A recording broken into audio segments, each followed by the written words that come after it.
행복하자 아프더라도 시리즈 7번째입니다. 오늘도 지난번 설교와 마찬가지로 신명기 34장 1절부터 8절 말씀까지 내용을 가지고 함께 은혜를 나누도록 하겠습니다.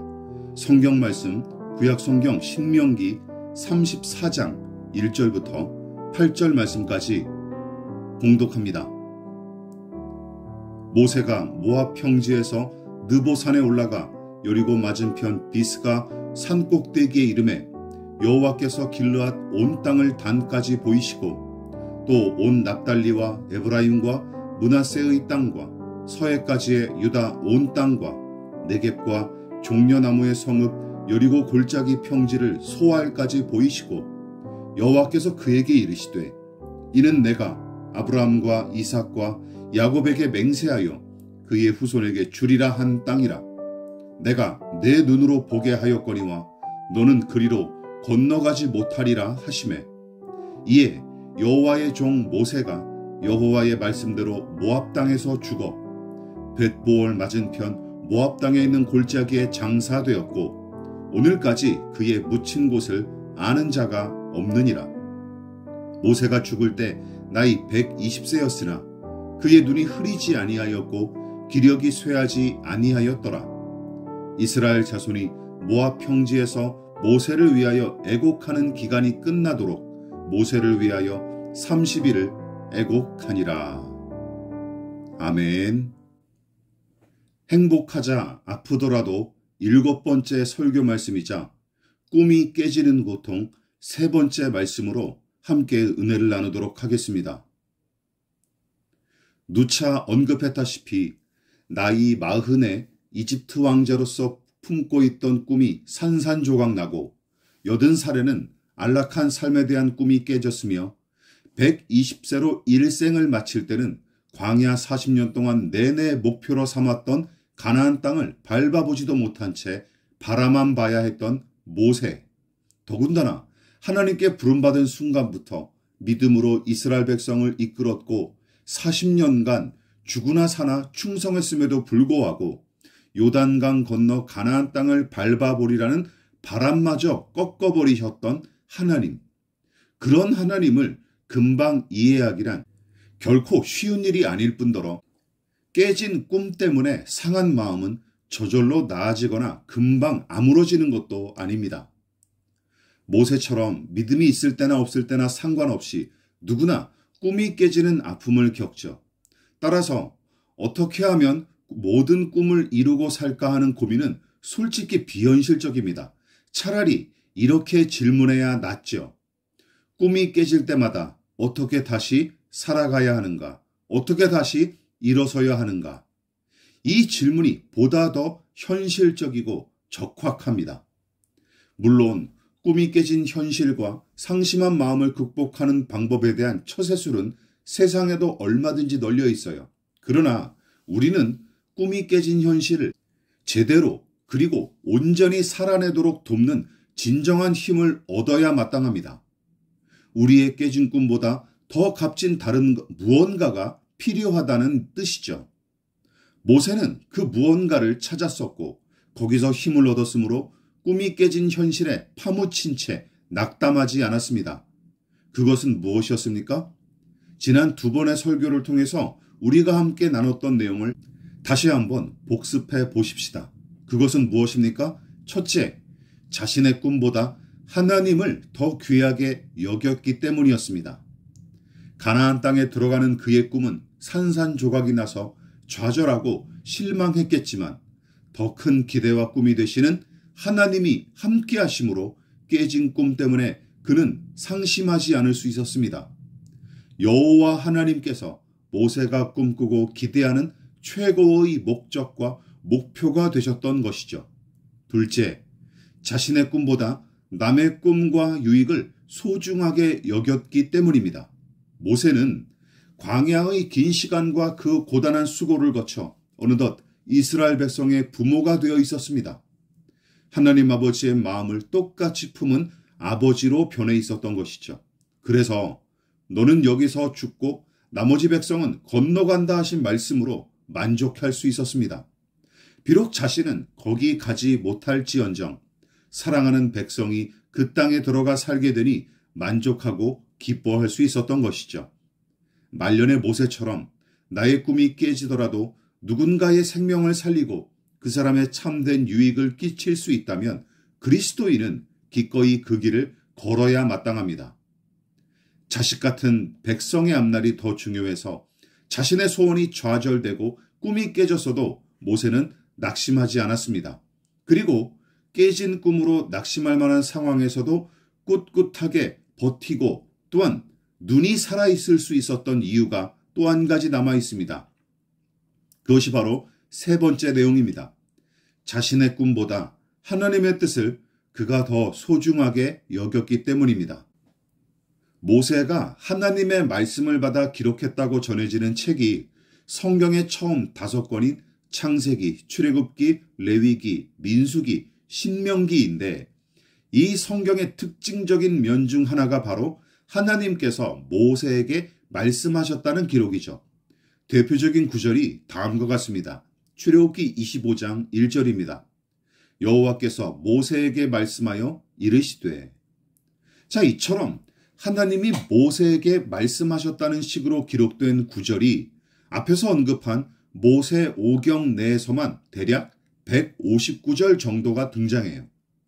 그만큼 하나님께서는 모세를 불러 그와 자주 말씀하셨고 모세는 하나님이 말씀하시면 잘 들었다는 사실을 충분히 뒷받침하는 구절들이죠. 물론 반대로 모세가 기도로 말씀드리면 하나님께서도 그의 말을 잘 들어주셨다는 것입니다. 서로 서슴없이 말하고 듣는 관계. 여러분, 이것은 서로 간에 깊은 신뢰와 애정이 없으면 불가능하죠. 상대방에 대한 신뢰가 있어도 개인적인 애정이 없으면 친밀하고 살갑게 이야기하기가 어렵고 상대방에 대한 애정은 있으나 그 사람이 신뢰할 만한 성품이 없으면 진지한 문제를 나누기가 어렵습니다. 여러분, 하나님과 사람 사이의 관계도 마찬가지예요. 하나님께서 일방적으로 이끄실 경우가 많지만 당신의 뜻을 성취하실 때 당신의 사람들과 더불어 일하는 방식을 주로 사용하시는 것을 우리는 누누이 봐왔습니다. 그런데 많은 교인이 이 부분을 많이 오해하죠. 대개는 하나님께서 일방적으로 명령하시고 나의 모가지를 잡아 끌어서 인도하신다고 생각합니다. 그런데 하나님을 더 깊이 알아가고 신앙생활을 하면 할수록 하나님과 믿는 자 사이가 일방적인 상하 주종의 관계를 넘어 가족 관계나 친구 관계처럼 서로 친밀하게 교제하고 협동하는 식으로 관계성이 더더욱 깊어진다는 사실을 알게 되고 또한 느끼게 될 것입니다. 모세의 신앙심이 깊어질수록 하나님을 높이고 경외하는 그의 마음 역시 자라날 수 있었던 것이죠. 또한 그 믿음과 비례하여 하나님을 향한 애정과 친밀감도 깊어지기 마련입니다. 오죽하면 하나님께서 친구같이 모세에게 말씀하셨다고 기록했겠습니까? 출애굽기 33장 11절 말씀을 보십시다. 사람이 자기의 친구와 이야기함 같이 여호와께서는 모세와 대면하여 말씀하시며. 그만큼 모세가 하나님을 신뢰하고 사랑했다는 증거가 이 부분에서도 분명하게 나타나고 반대로 하나님께서도 모세를 매우 믿음직스럽게 여기시고 더불어 크게 사랑하셨다는 사실을 반증하는 말씀입니다. 하나님과 모세가 서로 편하게 농담 따먹기나 하면서 팍팍한 광야 생활 견뎠다는 말이 아닙니다. 앞에서 언급한 이 말씀은 모세가 깊은 사랑과 신뢰를 바탕으로 기도했을 때마다 하나님께서는 잘 들어주셨고 더불어 신실하게 응답해 주셨다는 뜻이죠. 역으로 하나님께서 모세를 신뢰하고 사랑하여 말씀하시면 그는 또한 진실하게 그 말씀을 듣고 충실하게 따랐다는 뜻도 포함하는 것입니다. 그래서 하나님과 성경은 모세를 충성하는 자로 칭찬했던 것이죠. 민수기 12장 7절입니다. 그는 내 온 집에 충성함이라. 히브리서 3장 5절을 보십시오. 모세는 하나님의 온 집에서 종으로서 신실하였고. 여러분, 충성하려면 우선 전제가 있어요. 잘 들어야 합니다. 상대방의 말을 잘 듣는 게 원활하게 대화하는 원동력이고 모든 관계의 기초입니다. 그러나 귀로 듣고 머리로 이해하며 가슴으로 느낀다고 해서 충성한다, 순종한다는 말을 갖다 붙이지는 않습니다.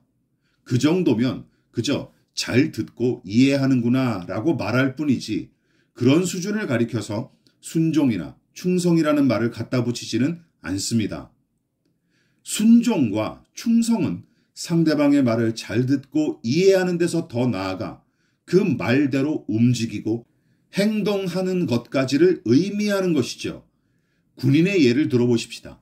상관이 명령한 내용을 잘 이해하고 얼마나 중요한 명령인지 느꼈어도 좀처럼 명령대로 움직이지 않는 군인을 충성한다고 칭찬할 수 있습니까? 그럴 수 없죠.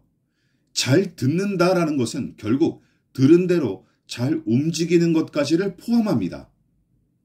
모세는 하나님을 아버지와 형님처럼 친밀한 사랑으로 모시며 교제했을 뿐만 아니라 자신의 주인이자 임금으로 정중히 모시고 말씀하시면 힘써 충성했어요. 다시 한번 말하지만 하나님을 신뢰하고 사랑하는 만큼 하나님이 하신 말씀 역시 신뢰하고 소중히 여겨서 순종하고 충성했습니다. 그 중심이 하나님을 기쁘시게 했고 죽을 때까지 하나님의 명령을 따를 수 있었던 원동력이었던 것입니다. 본문에서 그의 생의 마지막 순간 꿈에 그리던 가나안 땅을 눈앞에 뒀던 모세가 자신의 뜻이 좌절되고 꺾어지는 아픔과 손해를 겪을지라도 하나님이 하신 말씀과 그 뜻을 따른 이유는 그만큼 하나님은 전능하고 선하시며 그분이 세운 계획과 뜻은 완전하다는 믿음이 있었기 때문이죠. 그런 맥락에서 보면 가나안 땅에 들어가고 싶은 자신의 꿈을 내려놓은 일 역시 기꺼운 마음으로 순종한 자발적인 선택이 틀림없습니다. 따라서 모세의 충성은 하나님의 권위와 능력과 그분의 성품을 신뢰하는 그 바탕에서 나온 지극히 자발적인 행동이지 뇌가 없는 광신자처럼 맹목적으로 충성하거나 헌신한 것이 아닙니다. 또한 마지못해 따른 것도 아니었어요. 무슨 이유로 그런 말씀을 하셨는지 이해도 못한 채 선임이나 상사가 명령했으니까 무조건 복종하라는 군대 문화와 일부 직장 내의 문화처럼 까라면 까야지 하는 식으로 마지못해 한 일이 절대 아닙니다. 울며 겨자 먹기 식으로 느보산에서 최후를 맞았다면 억울해서 울다가 지쳐서 죽었을 것 같습니다. 요지는 모세가 아무런 생각 없이 덮어놓고 하나님의 뜻을 맹종한 게 아닐 뿐더러 억지로 한 일도 아니라는 뜻이 담겨 있습니다. 오직 하나님과의 인격적인 관계를 바탕으로 순종하고 충성했던 것이죠. 그래서 최후의 순간에도 담담하고 넉넉하게 순종했던 것이 바로 그 증거입니다. 자신의 꿈보다 하나님의 꿈이 더 가치 있다고 믿었을 뿐더러 자신의 뜻보다 하나님께서 이루실 뜻이 더 선하다고 확신했으므로 가나안 땅 입성을 포기할 수 있었어요. 모세와 같은 마음으로 기도했던 사람이 바로 믿음의 사람 다윗입니다. 그가 자기 뜻보다 하나님께서 당신의 뜻을 가르쳐 주시고 그 뜻대로 살아가게 해달라고 기도한 내용이 있는데 그 내용을 시편 143편 10절에서 찾아볼 수 있습니다. 주는 나의 하나님이시니 나를 가르쳐 주의 뜻을 행하게 하소서. 주의 영은 선하시니 나를 공평한 땅에 인도하소서. 여기 언급한 공평한 땅이란 말은 옳은 길, 올바른 목적이라는 뜻입니다. 그러니까 자기가 기뻐하는 일보다 하나님이 기뻐하시는 일을 선택하겠다는 결단이 바로 이 고백에 담겨 있는 것이죠. 그렇다고 다윗이 하나님의 뜻을 억지 춘향으로 구한 것이 아닙니다. 자신의 뜻이 거절당하고 꾸었던 꿈이 깨질지언정 하나님의 뜻대로 살기를 그가 더 즐거워했다고 고백하는 내용입니다. 시편 40편 8절을 하나 더 살펴볼까요? 나의 하나님이여 내가 주의 뜻 행하기를 즐기오니 주의 법이 나의 심중에 있나이다 하였나이다. 진실로 다윗도 모세 못지않게 자신의 꿈과 야심을 내려놓고 하나님의 뜻을 추구했던 사람입니다. 지극히 순수한 마음에서 하나님께 바치려고 웅장하고 아름다운 성전을 건축하고자 마음먹었었죠. 그래서 나단 선지자도 다윗의 이 작정과 뜻을 칭찬했을 정도였습니다. 마음만 먹은 게 아니라 실제로 성전 건축을 진행하려고 막대한 재정과 재료를 다 갖춰놓기까지 했죠. 하나님의 허락만 떨어지면 당장에라도 건축할 수 있는 최적의 조건을 마련한 상태였습니다. 그러나 선량해 보였던 다윗의 뜻과 기대는 완전히 무산되었죠. 왜 그렇습니까? 하나님께서 거절하셨기 때문입니다. 그러면 다윗은 그때 어땠을까요? 성전 건축 계획을 거절하신 하나님의 말씀을 전해 듣자마자 오히려 그 뜻을 기꺼이 받아들이고 앞으로 하나님께서 더더욱 선하게 인도하시리라 믿고 찬양하기에 이릅니다. 여러분, 세상 사람과 믿음의 사람은 바로 이 지점에서 구별됩니다. 일주일 내내 예배당 안에 처박혀 있으면서 막대한 금액의 돈을 바치고 높은 직분을 얻었어도 여러분, 내 뜻과 내 꿈을 맹목적으로 고집하는 사람이 바로 불신자입니다. 그러니까 이런 사람들은 종교인은 될 수 있을지언정 엄밀히 말해 거듭난 그리스도인이라고 말하기는 어렵습니다. 사람들은 대개 나의 꿈, 나의 계획, 나의 뜻을 이루면 행복하다라고 생각하고 또한 그것이 선하다고 믿습니다. 그리고 사람들이 가진 꿈과 계획, 품은 뜻이란 것이 대개는 안락하고 윤택한 삶이 아닙니까? 힘이나 재물을 자기가 원하는 만큼 갖춰서 어떤 사람과 비교해도 절대로 꿀리지 않는 삶, 아등바등 마지못해 살아가며 이리저리 치이는 삶 대신 여유 부릴 만큼 윤택하게 살고 싶은 게 대부분 사람들의 소원이자 꿈입니다. 다만 그 꿈이 탐욕에 불과하다는 사실을 내심 인정하면서도 모른 척하기 일쑤고 탐욕을 고상한 꿈으로 포장하기에 급급한 것이 대부분 사람들의 생리입니다. 그러나 이 부분을 한번 생각해 보십시오. 만일 세상이 자기 만족만 그리고 자기 소원 성취만 꿈꾸는 사람들로 가득해 있다면 이 세상은 진즉에 지옥과 다를 바 없는 것으로 전락해 버렸을 것입니다. 게다가 믿는 자들마저 세상 사람들과 별반 다를 바 없이 자신의 꿈과 소원만 고집스럽게 앞세운 탓에 작금의 교회는 영업회사나 조직폭력배들의 모임만도 못한 장소로 전락해버렸어요. 여러분, 모세가 들어가기를 기대했던 가나안 땅 입구에 모세만 출입금지라는 현수막이 걸려있는 것을 목격했다고 상상해 보십시오. 그러나 서운하고 아쉬운 마음을 넘어 넉넉하게 그가 순종할 수 있었던 원동력은 하나님과 그분의 뜻이 선하다는 사실을 완전히 신뢰하고 의지했기 때문입니다. 내가 바라고 기대하는 것은 좌절될지언정 하나님의 선하신 뜻은 반드시 이루어질 거로 믿는 것. 여러분, 그 믿음이 좌절과 낙심을 넉넉히 이기게 할 뿐만 아니라 내일을 더욱 기대하게 하는 힘과 원동력으로 작용됩니다. 내 꿈을 포기하고 하나님의 뜻을 따르는 삶이 지루하고 마냥 우울할 거라는 생각은 착각에 불과합니다. 오히려 믿음은 우리가 내일을 더욱 기대하고 더 많은 꿈을 꾸게 합니다. 허탄하고 유한한 꿈이 아니라 절대로 사라지지 않고 영원히 살아서 꿈틀대는 그 꿈을 우리에게 안겨줄 것입니다. 이처럼 하나님의 뜻과 그분의 꿈을 함께 공유한 사람은 하나님과 더불어 영원을 사는 것이죠. 요한일서 2장 17절을 보십시다. 이 세상도 그 정욕도 지나가되 오직 하나님의 뜻을 행하는 자는 영원히 거하느니라.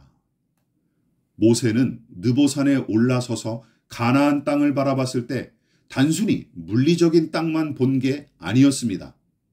하나님께서 젖과 꿀이 흐르는 그 땅으로 이스라엘 백성을 인도하여 그곳 원주민들과의 치열한 전쟁에서 승리하게 하실 미래를 바라봤던 것이죠. 그 땅에서 거주할 이스라엘 백성의 흥망성쇠도 미리 내다보았을 것 같습니다. 또한 앞으로 거기서 펼쳐질 이스라엘의 모든 역사와 하나님께서 그들의 역사를 이끌어 가시는 모습도 미리 보고 잠잠히 기도했을 것 같습니다. 또한 거기 가나안 땅 유대 베들레헴에서 태어날 하나님의 아들과 또한 그분이 인간의 죄를 대신하여 십자가에 못 박혀 돌아가실 골고다 언덕을 보며 눈물 흘렸을 테고 다시 살아나신 부활의 빈 무덤까지 똑똑히 바라보고 터져나오는 감격의 찬송을 불렀을 것 같습니다. 더 나아가 가나안 땅을 넘어 모든 민족과 열방을 십자가 희생의 피와 부활의 영광으로 회복하시고 구원하시는 하나님, 그분의 그 기대와 놀라운 꿈, 작정하신 거대한 뜻과 그분의 기대대로 이루어질 세상을 바라보면서 느보산 꼭대기에서 하나님을 경외하는 마음을 가득 담아 무릎 꿇고 기쁜 마음으로 눈을 감았을 것 같습니다. 여러분, 이것이 바로 진정한 비전이고 하나님 나라와 그 의를 구하는 삶이죠. 말씀을 마무리하도록 하겠습니다. 모세의 이야기와 그의 꿈은 느보산에서 끝났을까요? 아닙니다. 그의 육체는 광야 끝자락에 묻혔지만 그의 영혼과 꿈은 이미 하나님 나라에 속해 있었어요. 그리고 하나님께서는 재미있는 방법으로 모세의 꿈을 이루어 주시죠. 예수께서 변화산에 올라 하나님의 영광을 충만히 덧입는 그 장면에서 모세는 다시 한번 또 등장합니다. 마태복음 17장 1절부터 3절 말씀입니다. 엿새 후에 예수께서 베드로와 야고보와 그 형제 요한을 데리시고 따로 높은 산에 올라가셨더니 그들 앞에서 변형되사 그 얼굴이 해같이 빛나며 옷이 빛과 같이 휘어졌더라. 그때에 모세와 엘리야가 예수와 더불어 말하는 것이 그들에게 보이거늘. 예수님과 제자들이 찬란한 영광 가운데서 구약 시대를 대표하는 인물들이 나타나는 이 기적을 체험하죠. 거기 나타난 두 사람이 바로 선지자 엘리야와 모세입니다. 그리고 두 사람이 예수님을 만나는 그 땅은 어디입니까? 바로 가나안이죠. 모세는 생전에 밟아보지 못했던 그 가나안 땅을 예수님과 함께 밟아보게 됩니다. 죽어서 세상을 떠났어도 이루지 못한 소원이 4,000년을 지나 예수님을 통하여 이루어진 셈이죠.